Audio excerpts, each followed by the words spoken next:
It's all about drawing. Yan. Paano ako nagsimula, when did I start, tapos until now, yan. Yan pala yung ano. Yan pala yung magiging buhay ko ngayon. So, nung high school, it is Bulacan College of Arts and Trade. That is Bulacan State University now. And doon ako napasok. Nung araw kasi madali eh. Sa classroom namin, ilan lang kami, mga 30 lang yata in one classroom. Ngayon, ang dami na eh. So, mas natututukan ng mga teachers yung mga estudyante dito. So, first year, normal high school. Tapos, second year, mamimili ka na kung ano yung vocational course na kukunin mo. Ang naiyan na sa akin is drafting. So, at early age, ilan taon na ba ako noon? Mga 14 years old. Yan. Parang ganun, 14, 15. Nag-start na kami mag-drawing nun. So, we do pencil, that means portrait rendering using graphite pencil tapos charcoal, kasama yon.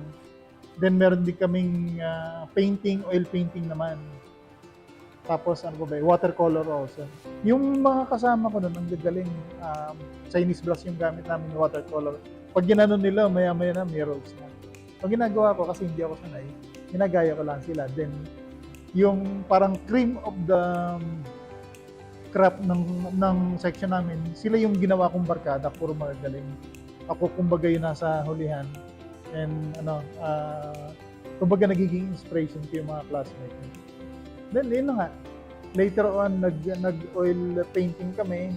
I was doing yung Amor Solo na painting na may kalabaw, tapos may nakasakay na babae. Tapos, may kariton. Yun yung naging start ng acrylic painting ko, which was given nung nanay ko sa kapatid niyang naging kapitan ng barangay. Yan. So oil painting, that was also displayed kasi nagkaroon ng competition ng mga school doon. Yung artwork ko was chosen as one kasi nga Amor Solo eh. Dinisplay, kinumpit siya. Hindi naman siya nanalo, but ang naging marka ng classmate ko is ako yung isa sa mga naging estudyante ng school na pinanlalaban. Ganun. Yun yung impression nila sa akin ngayon, lately. So yun nga, binigay nung nanay ko yung may frame na siya. Frame was, hindi ko alam kung ano yung sino yung gumawa ng frame. I think sa school din. So it was varnish, parang box type din siya, makapal yun sa gilid. Tapos nakapasok yung ginamit namin nun is lawanit. Lawanit is smooth and rough side. So yung rough side, doon kami nag-painting. So yun yung story na. The thing is that nung ginagawa ko na yung painting na yon, yung babae kasi tao eh. Hindi ako sanay sa tao. So inano ko yung isang classmate namin na magaling. So, bro, ikaw nga. So, siya yung gumawa ng mukha. Although, sabi nga ng chewing ko, may mali dyan eh, hindi proportion. But the rest is history na. So, fast forward, nung college ako, architecture naman yung nakuha ko, BS Architecture. Hindi naman ako, naka 4th year lang ako kasi nga, kulang sa funds. Pondo. So, naturuan tayo doon ng iba-ibang drawings, perspective, mostly ganun. Magaling yung professor namin nun kasi meron na siyang template na bibilin mo lang siya, tapos perspective. 2-point perspective, 1-point perspective, ganun. Yun yung naging college ko. Tapos, after that, tambay na ako. So, nahinto yung pagdodrawing ko na naman. Ilang taon din yun. I think, 79 to, mga 4 to 5 years ako nahinto. Walang ginagawa. Luckily, nakapag-abroad ako sa Saudi. So, doon sa Saudi, wala rin. That's another 5 years. So, 10 years na yung wala akong drawing. Then, balik sa Pilipinas, 2 to 3 years, tambay ulit. So, ang laki na nung gap nung huling drawing ko dun sa huling around 12 to 13 years. So, dun sa Dubai, napunta ako, hindi rin naman kagad ako nakapag-drawing dun eh. Ilang taon din ako nandun, siguro another 10 years, tsaka lang ako nag-drawing. Ang teacher ko is YouTube. Is YouTube ang gano'n. So, it's mata. I was doing that, pencil lang, ay, ballpen ang gamit ko. Ganun ako. Ginagaya ko lang din. So, nanood ako sa YouTube. So, kung gusto niyo matutong mag-drawing, YouTube is the best teacher of professor. Gayahin niyo lang, sundan niyo. Siyempre, mamimili ka ng magandang subject. Ako, kasi mata ang ano ko. So, yun yung ano ko. When I display it sa mga classmates ko nung high school, sabi niya, bakit isang mata lang? So, nag-challenge ako. I make dalawang mata. Ganun. Tapos isa bakit dalawang mata? Doon nilagyan ko ng ilong. Yan ang istorya. So, yun nga. Naging mata tsaka ilong na. Tapos, bakit hindi po binuo? So, buong mukha na talaga yung inano ko. Ang ginawa ko is para ma-inspire yung mga classmates. Padalan mo ako ng pictures sa drawing kita. I'm using colored pencil during that time.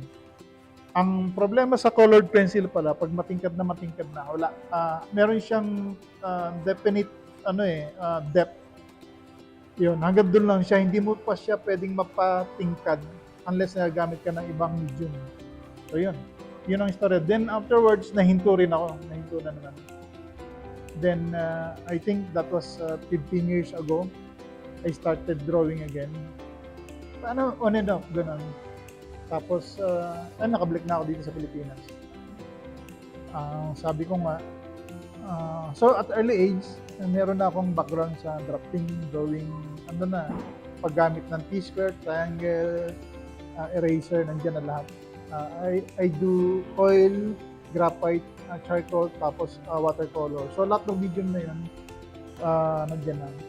So last May 1, last year, na-invite ako ng isa nating kaibigan niya, si Santi. On the spot drawing. So, to kickstart ako, sabi ko, I better use pencil kasi pencil is the best medium na pwede mong gamitin. Pag nagkamali ka, burahin mo lang siya. Pwede rin naman dark na dark.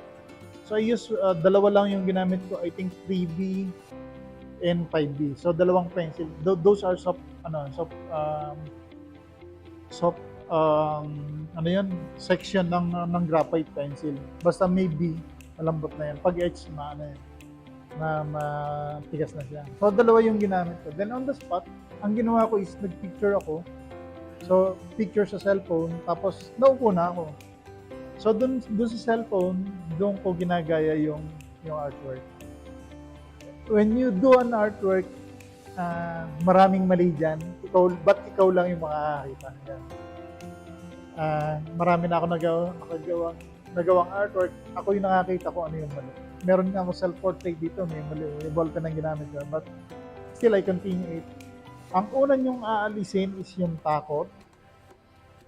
Takot na baka may sabihin na pangit o ganun ang ibang tao. Aalisin nyo yung takot. Tapos number 2, yung hiya. Tatanggalin nyo yan kasi as an artist, yun yung mga rebuttals. Ako yun yung ano ko sa akin eh.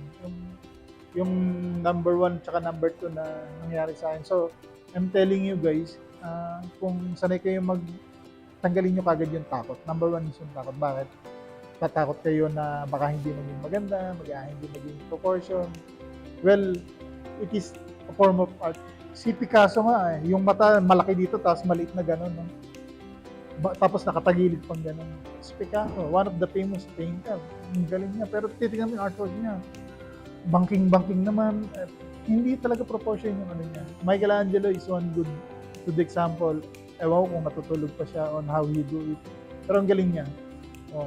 Proportion lahat. But, syempre, sa atin, hindi mo naman totally gagayahin yung dalawang famous artist na yun eh.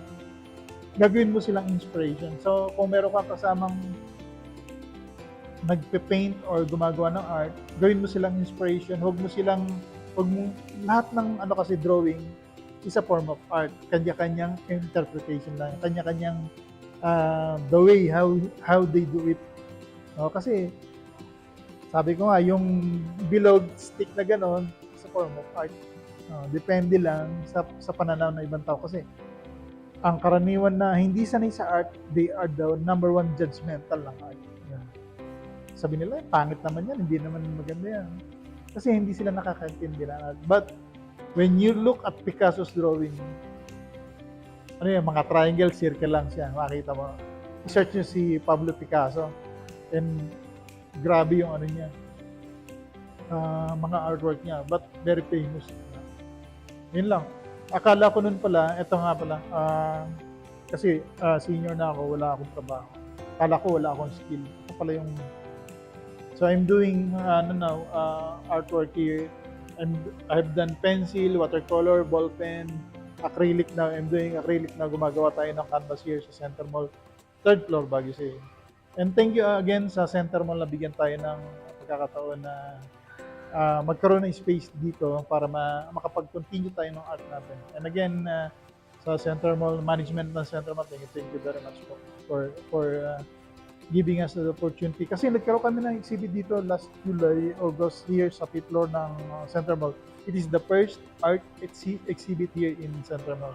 And we were very lucky. 5 kami na nandito na nag-participate during the time. Yun lang po. Anything, yun nga pala, ang the best na pagregalo is yung mga artwork na ganito. Huwag na kayong mag-isip. Yung mga gadgets, huwag na yan na paregalo yung artwork. Alam niyo kung bakit? Ang mga Pilipino is one of the best artists in the world. Yun lang po, peace out.